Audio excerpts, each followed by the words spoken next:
Agora com vocês a questão número 2 da nossa lista 2 de termologia. É uma questão onde a gente vai ter que aplicar a equação dos gases ideais, a famosa PV-nRT.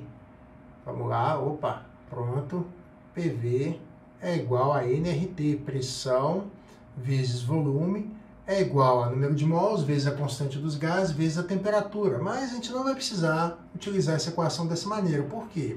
Se o número de mols não muda, então nós temos sempre uma relação constante entre PV e T, ou seja, a pressão vezes o volume dividido pela temperatura é sempre constante. Isso quer dizer que quando um gás muda de um estado para o outro, a gente está saindo de um estado inicial e indo de um estado para um estado final, mas as relações entre PV e T continuam constantes. Ou seja, a gente pode falar que a pressão inicial vezes o volume inicial dividido pela temperatura inicial é igual à pressão final vezes o volume final dividido pela temperatura final, porque isso é sempre constante quando o número de mols não muda. Atenção aqui agora, a gente só precisa considerar alguns detalhes. Por exemplo, a temperatura ela deve estar sempre na escala Kelvin. Não se esqueça disso, a prova gosta de chamar atenção para esse detalhe. E lembre-se que a temperatura em Kelvin é igual à temperatura na escala Celsius mais 273. Então, a temperatura inicial vai ser de 27 mais 273, dá 300 Kelvin. A temperatura final, 127 mais 273, 400 Kelvin. Maravilha! O que aconteceu com esse êmbolo? Ele tem um peso P, o próprio peso do êmbolo vale P, mas aí é adicionado um êmbolo, né, de peso 2P sobre ele, e acaba que na situação 2 a gente tem então um peso 3 vezes maior, certo? Ou seja, antes as moléculas dos gases estavam sendo pressionadas por um peso P, que era o peso da tampa.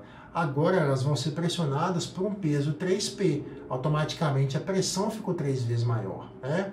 Ou seja, a pressão final ela é 3 vezes a pressão inicial, tá? A gente vai então reescrever essas equações considerando agora os novos parâmetros. Então vai ficar a pressão inicial, o volume inicial é chamado de V pelo próprio exercício, e a temperatura inicial vale 300. A pressão final é 3 vezes a pressão inicial, a gente já mostrou por quê. A gente quer encontrar o volume final e vamos definir então, aqui a temperatura final igual a 400 Kelvin. Tá?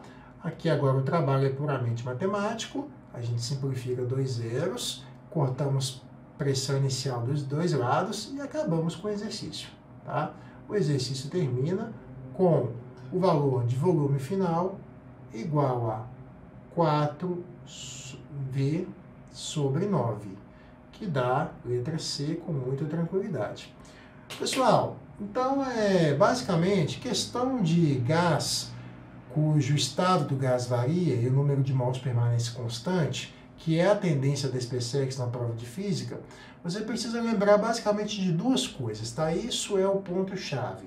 Uma delas é utilizar a relação de constante, PV sobre T é constante, tá?